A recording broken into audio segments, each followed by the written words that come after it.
माँ चली अमेरिका। निधि का नेचर बचपन से ही शर्मिला था। वो ना ज्यादा लोगों से बात करना पसंद करती और ना ही ज्यादा मिलना जुलना। निधि, ये पैसे ले जरा और बाजार से चीनी तो ले आ। नहीं माँ, मैं नहीं जाऊंगी, मुझे शर्म आती है, आप ही चले जाओ ना। अरे पता नहीं क्या करेगी ये लड़की, जीवन में कभी कुछ किया ही नहीं सिवाय पढ़ाई और घर के कामों के। इसकी शादी भी आसपास ही कहीं करवा दो, दूर जाकर इसका गुजारा कैसे होगा। निधि सुनती सबकी, समझती भी, लेकिन चुप करके रह जाती।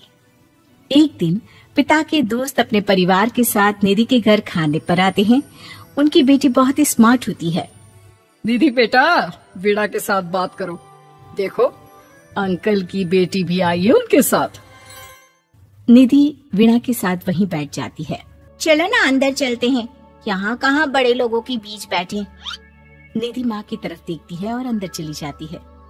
वैसे मैंने ना अपना चैनल खोला है, तुम सब्सक्राइब करना उसमें। मैं ना ब्यूटी और फैशन की बात करती हूँ, ये देखो। ओह, इतने सारे लोगों के सामने तुम कैसे इतना बोल लेती हो? मुझे तो बहुत शर्म आती है। अरे शर्म कैसी। खैर, सीधी सादी सी निधि, उसकी शादी हो जाती है राकेश से। राकेश एक स्मार्ट लड़का था, उसे घूमना फिरना पसंद था, लेकिन निधि का शर्मिला व्यवहार वो समझ जाता है। अरे निधि, घर से बाहर क्यों नहीं निकलती? लोगों से मिला जुला करो, तभी तो पता चलेगा ना कि दुनिया कैसी है। क्या करना है पता करके? शादी से पहले पापा और अब आप। ठीक है ना, मुझे ज्यादा दुनियादारी में नहीं पड़ना। निधि की जिंदगी ठीक ठाक चल रही थी। उसके 2 लड़के होते हैं, दोनों को वो पढ़ाती लिखाती, उनका ख्याल रखती। निधि, 25 साल हो गए शादी को, दोनों बच्चे सेटल हैं। हम लोगों ने शहर में 2 मकान भी ले लिए। दोनों की शादी खुद का पता ही नहीं चला कैसे उड़ गया। हाँ ये तो है, मैं खुश हूँ। जिम्मेदारियाँ आती रही, मैं निभाती रही, और क्या चाहिए। देखो, मैंने सोचा है कि अब हम लोग अमेरिका जाकर रहेंगे। यहाँ की जिंदगी तो जी ली, वैसे मुझे वहाँ बहुत अच्छी नौकरी मिल रही है। मैं कैसे चलूंगी, मुझे वहाँ का कुछ नहीं पता। अब तो जानते हैं ना कि मैं घर से बाहर ही कम निकलती हूँ। अरे तो क्या हुआ, वहाँ भी घर में ही रहना है ना, मैं हूँ ना, नौकरी करूँगा। निधि मान जाती है और पति के साथ अमेरिका चली जाती है। माँ, तुम्हारी बहू को बच्चा होने वाला है, तो क्या तुम 2 महीने के लिए यहाँ आ सकती हो? मुझे तुम्हारी बहुत जरूरत है, मैं टिकट भेज देता हूँ। हाँ, ये तो बहुत खुशी की बात है। मेरा भी मन सबसे मिलने का कर रहा था, पर क्या माँ पर? अब मैं आऊंगी कैसे? पापा से बात करती हूँ। देखो माँ, प्लीज बहाना मत बनाना, तुम जानती हो ना इस वक्त में मैं किसी पर भरोसा नहीं कर सकता हूँ। निधि पति को सारी बात बताती है। क्या आप भी चलेंगे? निधि, आने जाने में बड़ा खर्च हो जाएगा, ऊपर से मुझे यहाँ छुट्टी नहीं मिलेगी। बहू पर वक्त ऐसा है कि तुमको तो जाना ही पड़ेगा। मैं अकेले दुकान तक तो नहीं जा पाती, इतनी दूर भारत कैसे जाऊंगी, मुझसे नहीं होगा। लेकिन सबके कहने पर निधि को जाना ही पड़ता है। एयरपोर्ट में घबराई निधि एक मुसाफिर से कहती है, मैं ना भारत जा रही हूँ, दिल्ली जाने वाली फ्लाइट। सब मिलकर निधि की मदद करते हैं और फाइनली निधि भारत पहुंच जाती है, जहां बेटा उन्हें घर ले आता है। वाह माँ जी, यहाँ तो मैं भोपाल तक नहीं जा पाती, आप अमेरिका से आ गई। भाई चालाकी तो औरतों में होनी ही चाहिए, यहाँ हम बुद्धू के बुद्धू रह गए। निधि इतनी दूर और लंबा सफर करके थक जाती है, वो चुपचाप बैठ जाती है। बैठना नहीं है माँ जी, बच्चा पकड़ना है, ये लीजिए। और हाँ, घर का काम तो मैं करूंगी नहीं, जानती है ना शरीर कच्चा सा है, तो मुन्ने को सुलाकर कुछ बना लीजिएगा। निधि को बहू का व्यवहार बहुत बुरा लगता है। जैसी भी थी, पिता और पति की हमेशा लाडली रही थी निधि। निधि बेटे की तरफ देखती है।